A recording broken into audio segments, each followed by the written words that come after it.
the wear and tear of decades in the league, he talks about how he remains effective. Well, you have to make adjustments. Well, Kobe's age and with Utah going with an almost entirely new group here. Freaks checked in for Favors. Booker comes in for Lyles. Hood's checked in for Gordon Hayward. And Alec Burks subbed in for Exum. So on the floor for Utah. Tearing up in the backcourt, Trey Burke and Alec Burks. Trevor Booker is out there with Freak, and it's Hood in at the three. From deep three-point range, Burke can't get it to go. And one feels bad for the way Julius Randle's career started. I was there that night, first game of the season, 7th pick out of Kentucky in the 2014 draft. Suited up for one game, broke his right leg 14 minutes in. And the guy that comforted him the most, I recall very vividly, Kobe Bryant stayed with him the entire time when he was really in shock on the floor. And he was. And unfortunately, for so many reasons, for one, he had really been progressing in the Summer League. And the Lakers obviously had high hopes for him. And when he went down, that was the start of the rest of the ship kind of going down with him. Let's check out what Doris Burke has for us. Well, Kev, Freak in the last matchup against the Mavericks had a huge game. He picked up 10 points and was his usual self on the glass, grabbing just about any missed shot that came off the rim. This outing just the latest from him in what has been an incredible display of basketball. Thanks, Doris, for revisiting what was an astounding performance. Yeah, that's certainly one that we'll be talking about here for a long time. I'd say it would.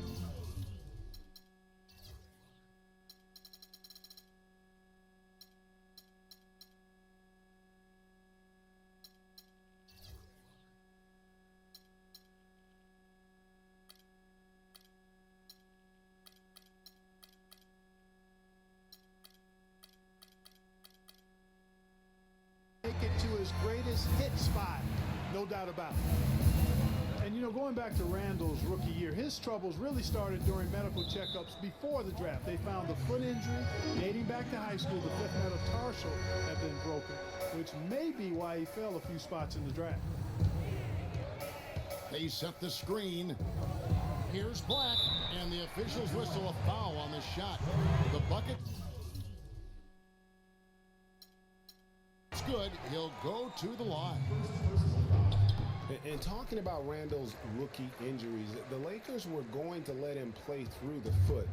But once he broke the leg, they did season-ending surgery on the foot as well. Hopefully, now he can just stay healthy and get to play the game he loves. Utah shooting their third and fourth free throw shots of the night. And they've been mediocre all season long, just about 72% from the line.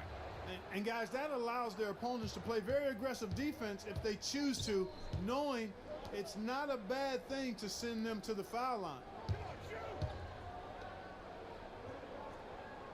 There's 25 seconds left to play here in the half. And there's the defensive 3-second call. The Lakers have gone 9 of 10 from the line, so making the most of their chances.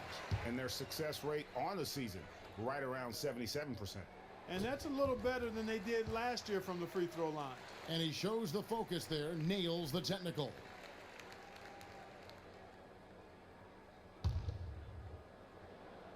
"17 seconds left in the second quarter. And there's the 3-second violation.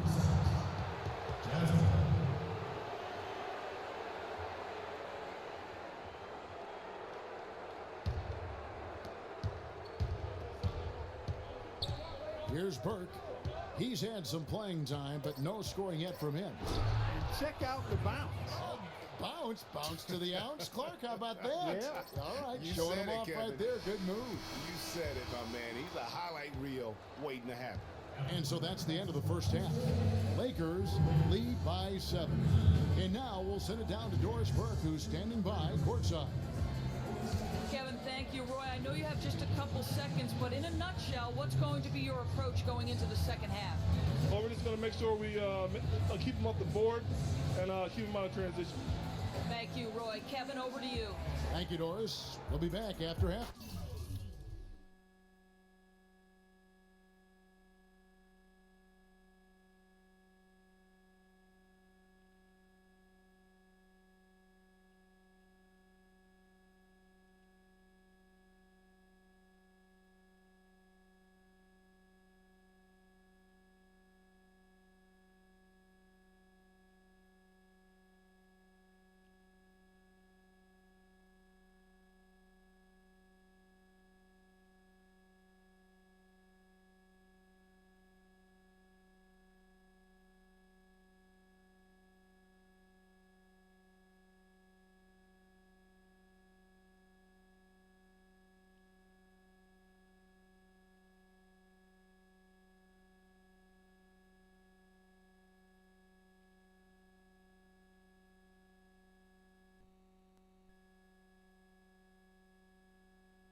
time as the third quarter.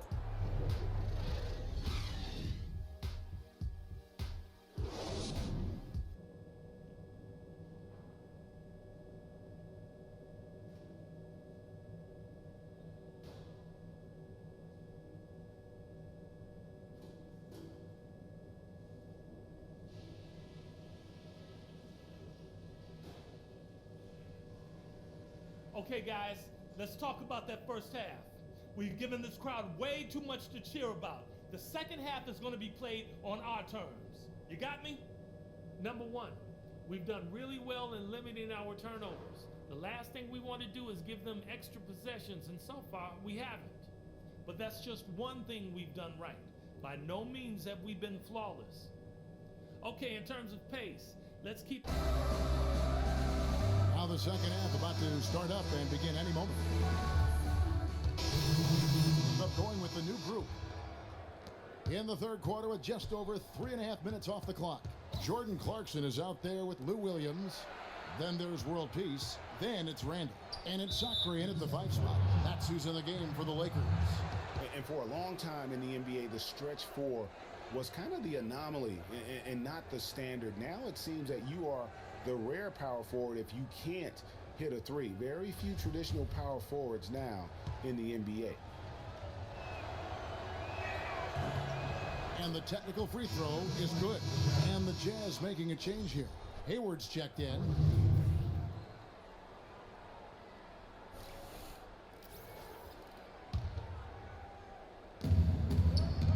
Exum kicks to Freak. Williams with the steal. And now Williams running the floor all by himself. And they'll keep possession. 1:51 left in the third quarter. The timely screen gave him a step, and he took it all the way. Boy, the D has to show a little more fight on the interior than they did on that trip. They got a battle inside. This game has been a battle, and maybe they're starting to just run out of gas a little bit. Randall passes to Sacre, 13 feet away. And it hung on the rim, but wouldn't fall for him. Jazz trail by 6. Clark Lyles, one of the many great players to come out of Kentucky and be eligible for this draft. He didn't wow as much as his teammates. I'm telling you what, he can play. He's got a lot of game. He's actually one of my sleepers, Kevin, because he can do everything well. He can handle it. He goes both ways. He can shoot it. He defends. Really good IQ.